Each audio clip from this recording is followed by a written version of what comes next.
Lontar api pasukan lintas udara Rusia terekam menghancurkan benteng tentara Ukraina.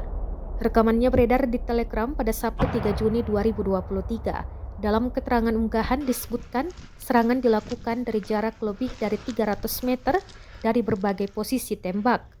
Para prajurit menggunakan penyembur api RPOA Smel dan granat berdaya ledak tinggi dari peluncur granat anti-tank genggam RPG-26 dan RPG-30, jelas narasi unggahan. Api diklaim tepat mengenai benteng tentara Ukraina, namun total kerugian militer Ukraina tidak dirincikan.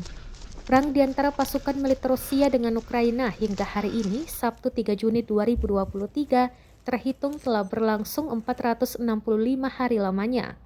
Konflik yang terjadi di antara negara bertetangga itu hingga kini terus berlanjut dan belum tampak tanda-tanda untuk segera berakhir.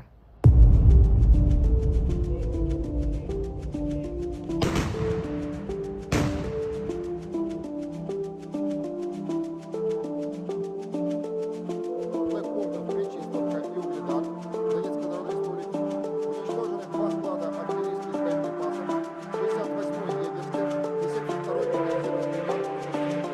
Нанесено поражение 86 подразделений в районах населенных пунктов Владимировка, Кременная Луганской Народной Республики, Табаевка Харьковской области, Никольская Донецкой Народной Республики и Жеребянки Запорожской области.